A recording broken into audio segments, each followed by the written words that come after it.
watching the Citizens Report. My name is William Donahue. For today's show, I have a lot of different topics to get into and things to discuss. But before we do that, please like, share, and subscribe to this YouTube channel. Spread this information. It's important that people understand all of what's going on so that we can collectively resist the things that are taking place that are causing us problems every day. Um, Getting this information out is crucial so that people know the problems, because the problems that come at us on an individual level, on an individual basis. And if you know what's going on, when you're faced with it, you'll be able to stand in the gap and be the resistance. So please spread this information. So to start off today, basically the first topic is there's microplastics in the water, forever chemicals. These chemicals can disrupt the endocrine system, inflame the intestines, kill red blood cells, and cause cancer. So that's just according to the articles I have here. I'm not sure what effects these chemicals have on the body. I don't think anybody does, because there's never been a time in human history where these chemicals have been present in the water system. So the first article I have says boiling tap water may be solution to microplastics. It says that they boiled tap water and 80% of the microplastics in the water were destroyed. By destroyed, they mean that the minerals stuck to the plastic, and I assume that stops the plastic from infiltrating the body, but it doesn't leave the water, so you're still drinking it. So, and there's still 20% of the microplastics left in the water after you boil it. So, that, in my opinion, there shouldn't be any plastic in the water at all. Boiling it might help, but you should be filtering your water. There's micro filters and macro filters. There's I'm not sure how big the particles are for the microplastics, but there's also these forever chemicals. So this issue has been going on since at least 1999, according to what I have here. This was the World Wildlife Fund. It says the WWF is warning the chemical industry not to stand in the way of EU action. So apparently, at the time, the World Wildlife Fund was trying to influence chemical companies not to lobby for or against laws pertaining to these chemicals. And they said the task facing scientists is to identify which of the thousands of chemicals now used at home and in industry have endocrine disrupting properties, and to determine safe levels of exposure. So we don't know what safe levels of exposure are. This was 1999, so I'm sure that they've either done a lot of testing and solved this problem, which they haven't, or that we still don't know. And the only way we're going to know is when these things start showing up among human beings. According to this article, it's already showing up in animals. So on the second page here, it says that there was female fish with which developed male sex organs, hermaphrodite polar bears, male alligators with abnormally small penises, large amounts of deformed chicks hatched by seabirds, intersex frogs. They might have one egg or one ovary or eggs in their testicles. So they're attributing these changes in wildlife population to chemicals in the water. It says that these chemicals are found in cosmetics, shampoos, toiletry products, cleaning products, pesticides, insecticides, herbicides, plastics, processed foods, pharmaceuticals, and chemicals for industrial use. So these chemicals are in everything. They're going down the drain. They're in our drinking water. There's no testing for the chemicals as they come through the water supply. This is a fairly new thing that the media has been acknowledging, but obviously since 1999 or before, people have been concerned about these chemicals. So whatever you could do to purify, cleanse, filter your drinking water, I suggest you do. As you can see, I have a bottle of water right here, so I'm guilty of it myself. But this article says that the plastic in the water bottle, all the chemicals are in here anyway, so we should all be filtering our water and protecting ourselves. This is a joke that I came up with. In completely unrelated news, this Canadian HIV positive biological man breastfeeds baby with medical support. I don't know if there's any chemicals in the water that have given this guy some confusion, some mixed signals. This person is Murray Pearson, 52. He adopted a baby and is taking hormones to make his body produce milk. The doctor here, in his own words, said, "We do not recommend breastfeeding for people with HIV, as this is the only way to be certain that no HIV transmission will occur after the baby is born." So he says that the only way to ensure that there's no HIV transmission is by not breastfeeding the baby at all when you have HIV. And then he goes on to say that they're going to closely monitor viral levels of his HIV and advise whether they think it might be safe. So this has never been tested before. This is, along with the chemicals in the water, this is the first time that something like this is accepted in our society, and that doctors are advocating for this type of behavior. This is wrong. We need to recognize that putting a baby at risk is wrong. And we need to pray for this baby that it doesn't get HIV or get sick.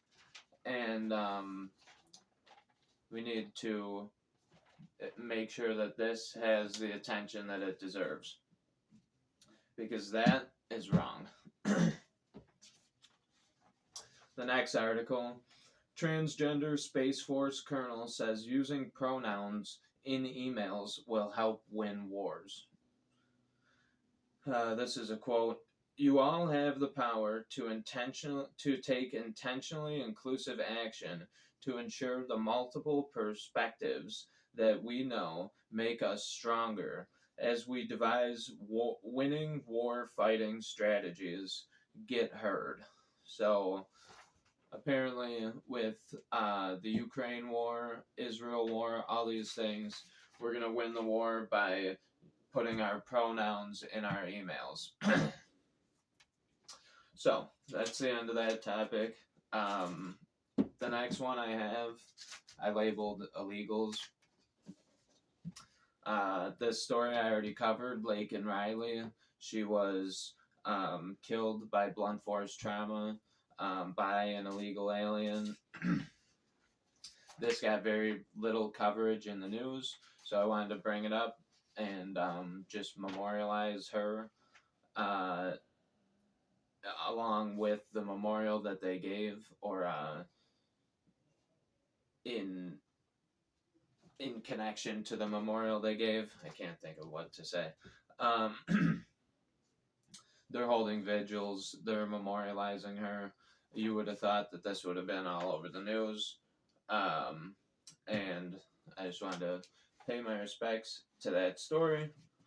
Um, the next article that I have, ICE arrests 275 illegal alien sex convicts.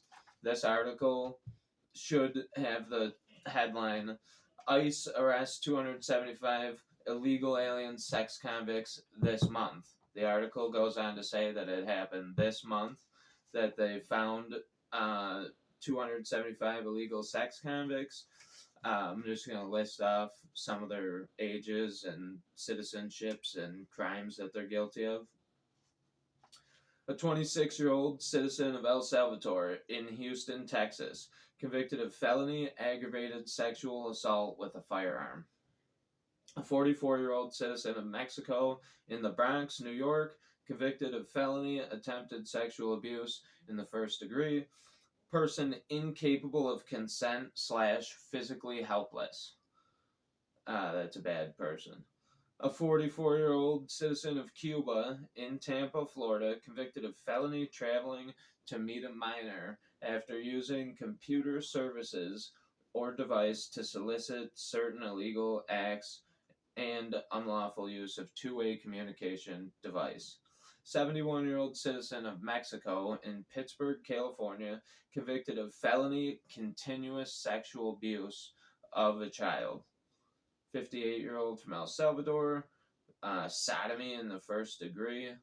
25-year-old in Denver, Colorado, child prostitution, felony sex exploitation of a minor, convicted of felony indecent solicitation of a child. These are just some of the names. So 275 caught by ICE this month. The next article, Guatemalan illegal immigrant charged in rape of 11-year-old girl. So they got 275, close to 300. They didn't get this guy. An illegal immigrant has been arrested on felony charges of raping a child in connection to the suspected rape of an 11-year-old girl in Provo, Utah.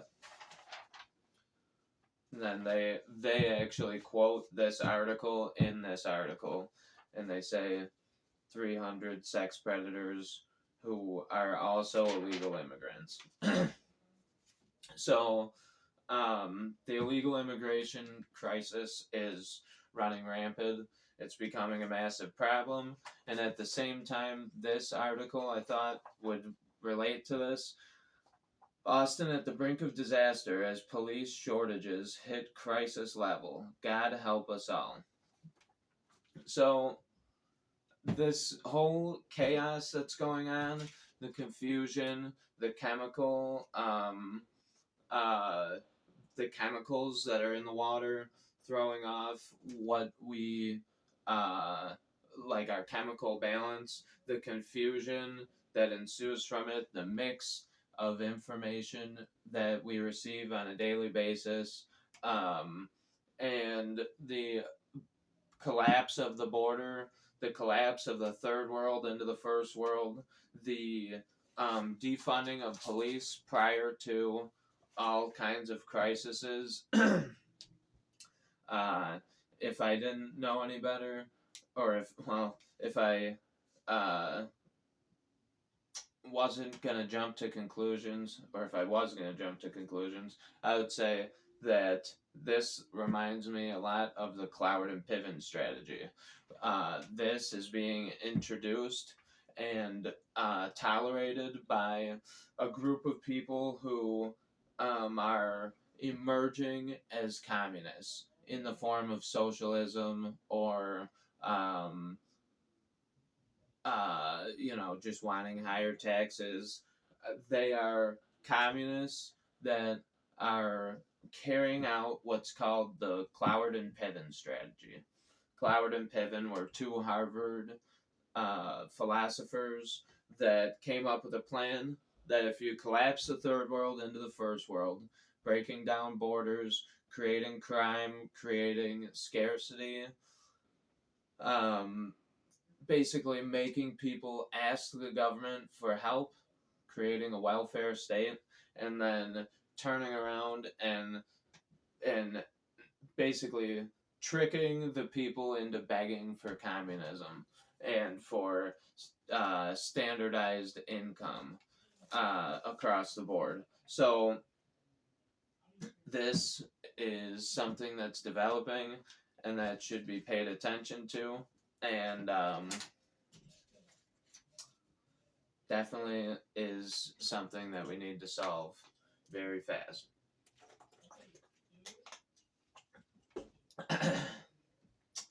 The next topic I have is Gaza. This article basically the there was an aid truck with food. There was refugees that all heard about the food, and they call it a caravan. Created a large caravan. They crossed an Israeli checkpoint, and as they were going across it, the Israeli army opened fire and killed 100 people and injured 700. So this article covers that. This article covers that. This also covers that. This is from the perspective of somebody who was there. And for this next article, I thought that this line was important. So, I would rather die of hunger than be shot. He will not go back to another aid drop, Reefy said. So that's the guy who went to go get food, and him and his brother ended up getting injured. Said that they will not go to another aid truck. They'd rather die of hunger than be shot. I don't know why Biden feels the need, days after this happened, to say that the U.S. is carrying out drops of aid into Gaza. So, I don't care if we give them aid. We should be making Israel allow aid into Gaza already. We should stop giving Israel bombs. We should stop giving Gaza food. And we should use our power to demand peace and to demand a solution to this problem. But instead, we're giving food to one side, weapons to the other side, and we're like playing both sides of the chess game right now, but with people's lives. So that's my coverage of what's been going on in Gaza. For the next section, Ukraine. This is a huge story. This is a really big deal. The revelations that have come out of mainstream media and this leaked transcript.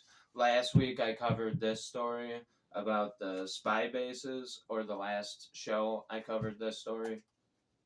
I have in here, the full transcript of German top military officials leaked plot to attack the Crimean Bridge.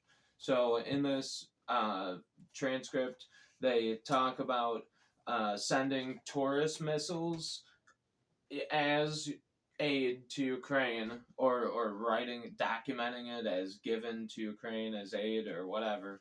They talk about using a strategy that British use to carry out,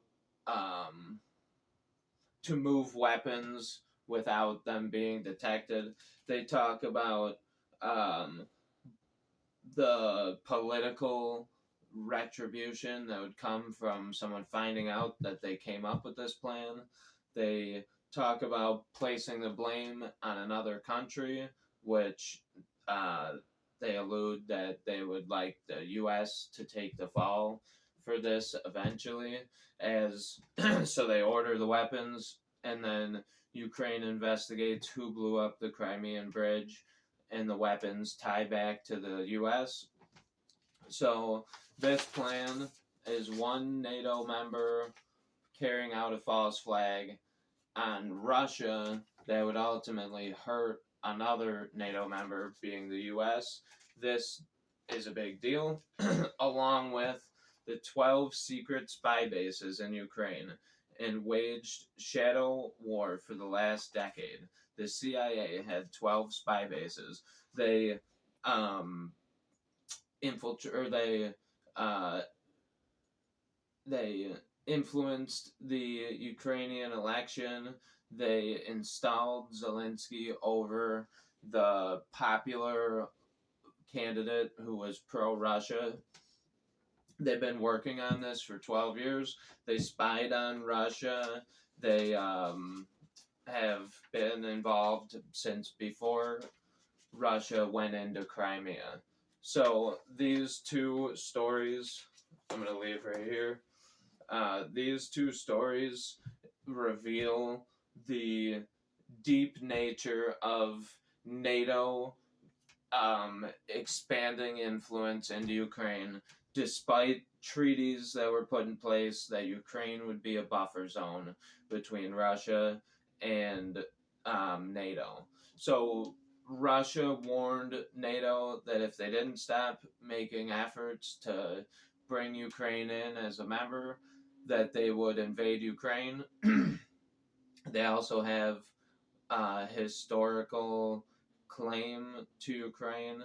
Not that that uh, is something that you can always. That's not like a one size fits all argument politically to say, well, we used to, own that territory or whatever. So, but they did have people there that they had in their treaty that they were going to protect these people, and if anything happened to them, they could go in and create military, to protect people that had loyalties to Russia before Ukraine was established. So Russia warned NATO that they would invade Ukraine. They obviously carried out false flags against Russia, trying to blame Russia for the Crimean Bridge, trying to blame Russia for killing surrendered soldiers, trying to blame Russia for the Nord Stream pipeline, which this probably has something to do with that. So this Ukraine situation has been a buildup, and now the Pentagon, along with Macron from France and many other members of NATO, are saying that they warn of direct Russia-NATO clash. If you are a Baltic state, you are worried about whether you are next. And frankly, if Ukraine falls, I believe that NATO will be in a fight with Russia. So it almost seems like they want this to happen.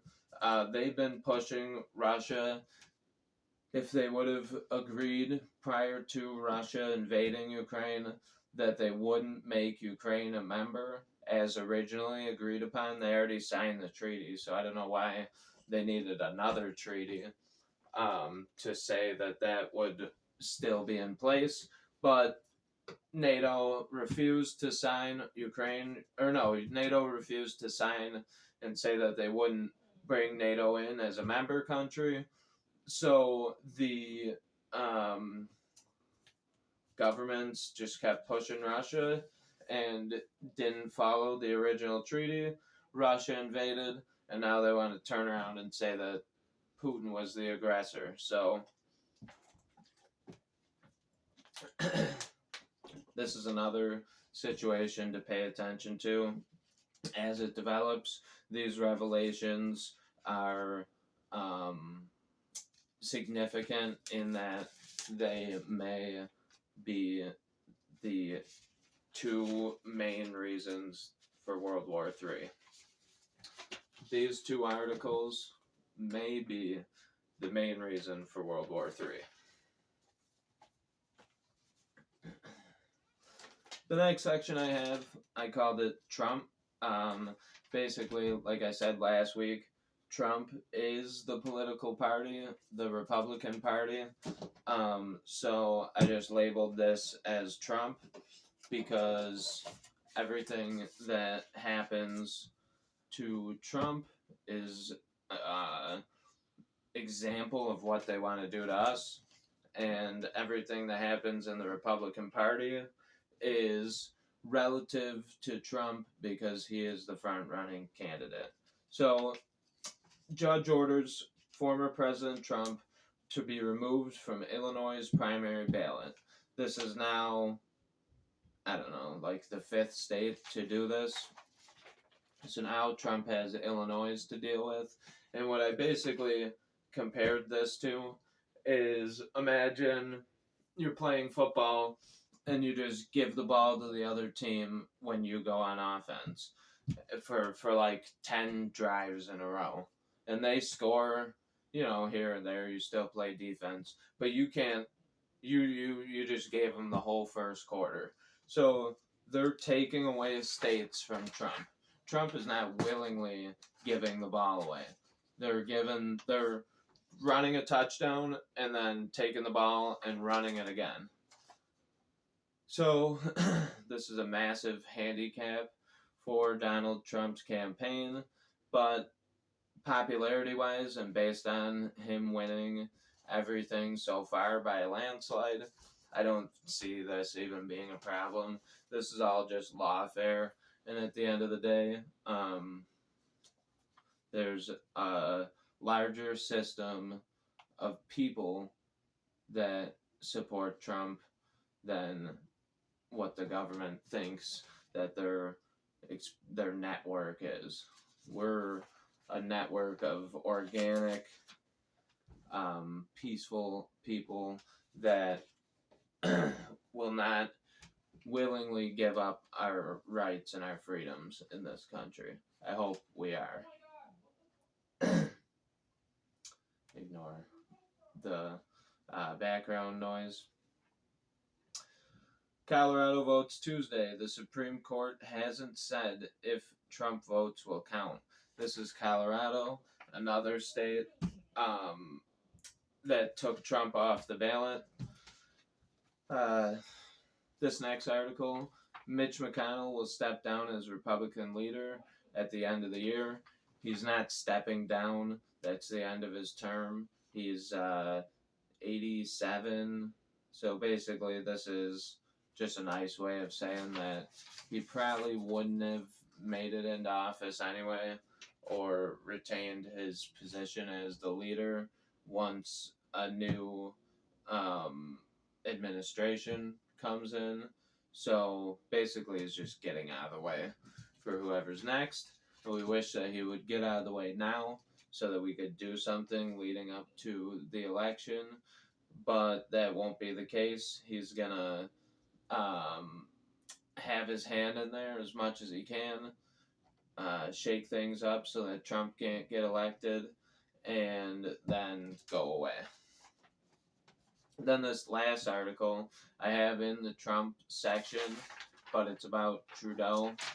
Basically, what happens to Canada is gonna happen to us. What happens in Australia, anywhere around the world, this stuff affects all of us globally, and it also stems from global organizations and